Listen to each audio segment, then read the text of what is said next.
Langkah 10. Cepat lari semuanya.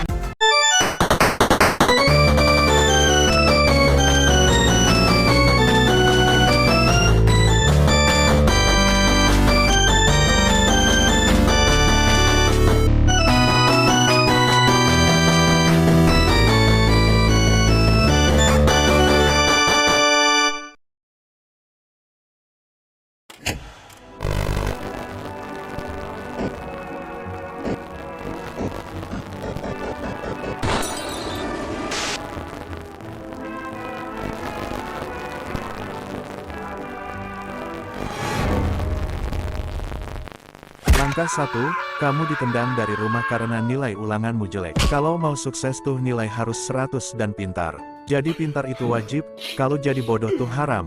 Kalau lu bodoh mending masuk neraka aja lo. Protes keluargamu. Karena mereka mengusirmu hanya karena nilai ulanganmu jelek, maka kamu pun merantau sekeliling kota untuk mencari tempat tinggal.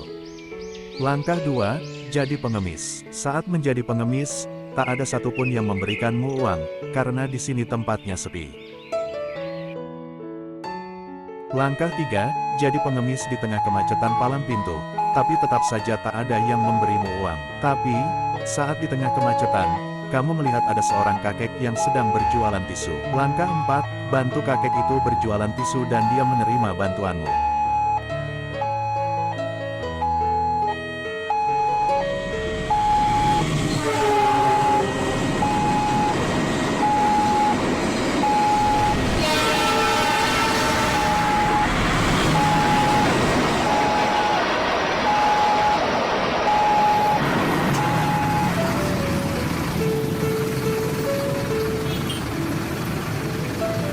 Setelah kemacetan berlalu, kakek mengajakmu untuk makan siang di pinggir trotoar karena dia punya nasi bungkus. Kakek tersebut tertabrak mobil saat dia hendak menyeberang. Kakek itu ternyata terlindas mobil barak. Kamu pun kesal dan mencoba untuk memukul komandan militer tersebut. Tapi naas, setelah kamu memukulnya, kamu pun malah ditangkap sama tentara karena dianggap kasar sama komandan militer. Cara kamu memang salah. Bukannya memberitahu komandan bahwa kakek itu tertabrak malah memukul, jadinya kamu diantar ke barak militer. Di dalam mobil barak, kamu serasa diculik, mau teriak entar malah ditembak dua sama tentara yang duduk di sebelah.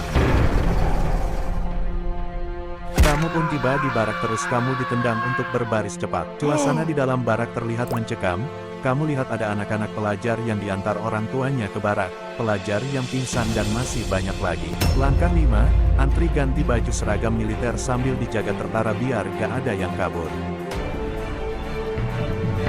Langkah 6, baris layaknya tentara. Saat berbaris, komandan bersikeras buat yang baris tidak boleh ada yang bergerak satupun, semuanya wajib jadi patung sama rata. Kalau ada yang gerak sedikit pun, maka ia ditarik dan mendapatkan hukuman yang berat. Aduh, mati ini mah, katamu di dalam hati. Langkah 7, komandan bunyikan peluit dan semua pun lari untuk memulai latihan pertama.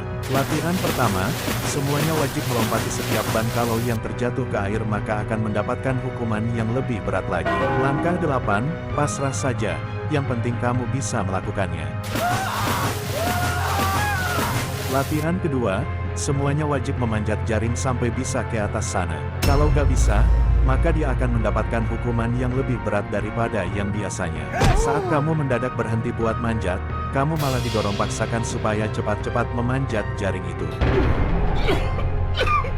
Latihan ketiga, semua mengantri untuk mengambil AK-47 untuk menembak ke papan target. Yang gak kena, nanti kena hukuman yang super berat. Ini sungguh membuatmu pusing, kenapa kalau salah dikit hukumannya bisa berat-berat gitu. Kamu pun ditendang barisan belakang cepat go maju. Langkah 9, tembaki papan target.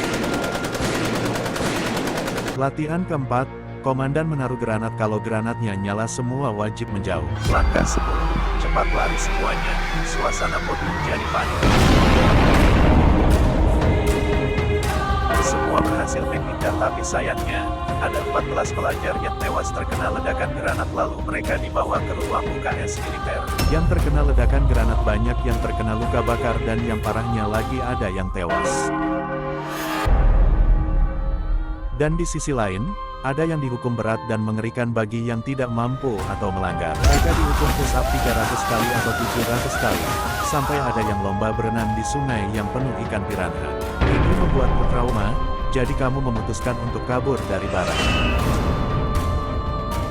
Pas mau kabur lewat gerbang belakang, ada satu prajurit militer yang duduk di depan gerbang. Kalau ketahuan bisa kena hukuman parah itu.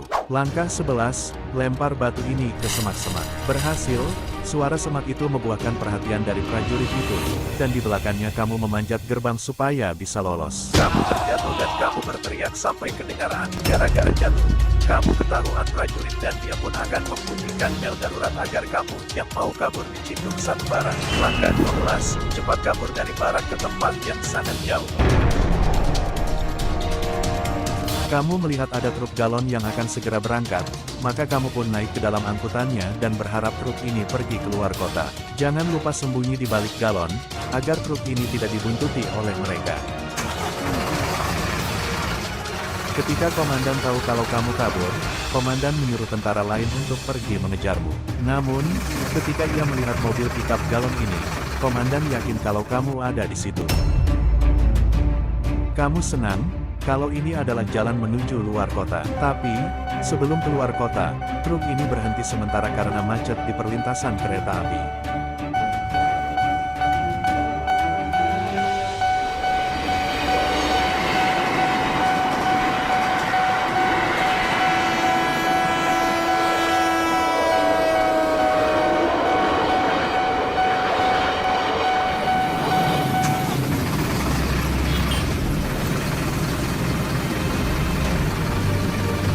Di tengah kemacetan, tanpa kamu sadari, komandan dan tentara melihat truk galon dari jarak jauh di tengah kemacetan.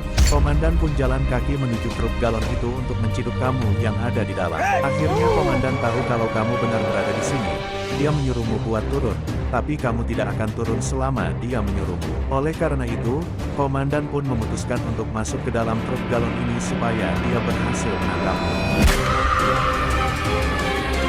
Tiba-tiba komandan dihajar oleh dua anak sambil berkata, "Bapak harus tanggung jawab karena udah nabrakin kakek kita." Mereka pun berhenti menghajar, dan polisi pun datang di situasi ini. Komandan pun langsung tertangkap polisi, karena dua anak itu adalah cucu dari kakek jualan tisu yang kamu bantu itu. Mereka ternyata sempat melihatnya dekat tempatnya. Tak hanya itu, kata polisi komandan harus ditangkap karena dia sebenarnya telah mendirikan barak militer abal-abal. Pantas saja banyak pelajar yang meninggal karena tersiksa oleh sistem barak tersebut. Mendengar hal itu kamu pun keluar dan mengaku sebagai korban dari barak militer abal-abal tersebut. Karena polisi mengetahuinya, jadi kamu pun akan dipulangkan. Langkah 13, kamu tiba di rumahmu, dan tidak menjadi pengemis lagi.